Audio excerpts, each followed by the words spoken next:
So how much you can earn selling house and lot, condo and lot only as a real estate agent?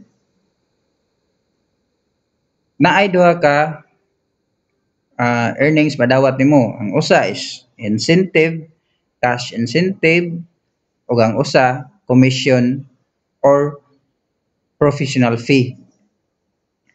Ang kining developers cash incentives nay kasagaran ini kung baratohon nay 2,000 pesos ug mahalon gani let's say 3 million nay 30,000 kung 5 million gani or 8 million nay 50,000 pesos. Kanang cash incentives ihatag na diha diretso nimo dili na ang broker nimo makadawat og share na. Ang realty pod nay chance nga di kadawat og share imo ra gina siya. Kung makadawat man gani ang broker ug ang realty, separate na siya sa imuha nga incentive. Then kung makahalin kag 8 million nga house, depende sa rate nimo 2% ba or 2.5 commission rate.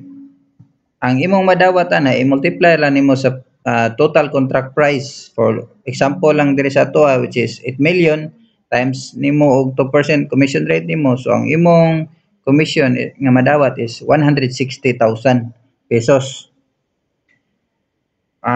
Kung makahalin ka og maka-close ka og rental nga house and lot, ang 1 month ana is mao'y bayad sa imuha, mao imong share.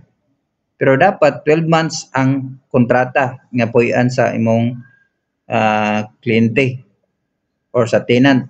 So let's say lang 25,000 ang monthly niya nga bayran o kada buwan.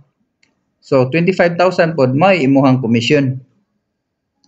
Sa high-end nga rental nga house and lot baron or commercial, sample na mo abang dito sa Marelo isa, niya ang balay dako kayo presyo, abangan monthly. So ang 1 month nga rental fee ana mo imuha pero dapat 12 months gyapon. So ang imuhang professional fee or commission is 150,000 pesos. Kung mag-focus ka sa Mariluisa nga rental, magwat-huwat yun kag mga high-end nga tenant. Kung mag-focus ka sa mga middle-end lang nga rental, daghan siya pero gamay-gamay pa ang iyang professional fee.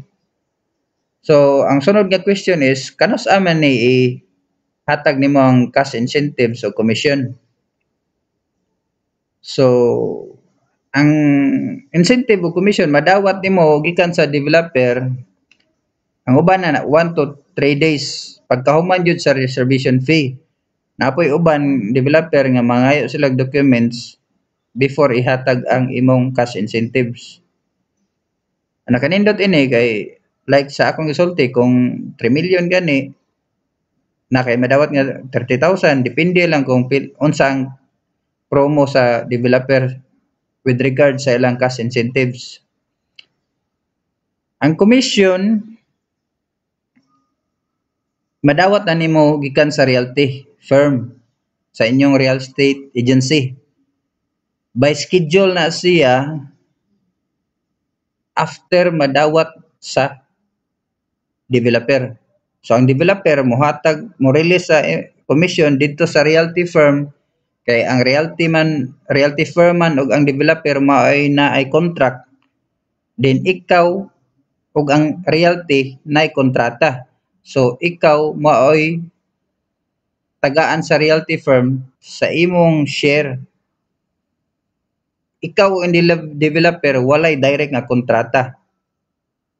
Ang direct nga contract nimo tuwa sa imong realty firm or real estate agency which is ang presidente ana ang imong broker. Then ang kana pong commission mostly ana niya chiki. So maghuwat-huwat yun ka ganos ama in cash sa developer sa realty firm. Although makadungog siguro ka mo ang imong developer nga na-release na imong commission pero actually commission to sa realty firm. Then ang realty firm mao'y mo-release sa imong share. dito nimo. So naay lag time na siya kay ang realty firm magpa-encash pa man to sa cheque. Na uban 3 days, na uban 5 days.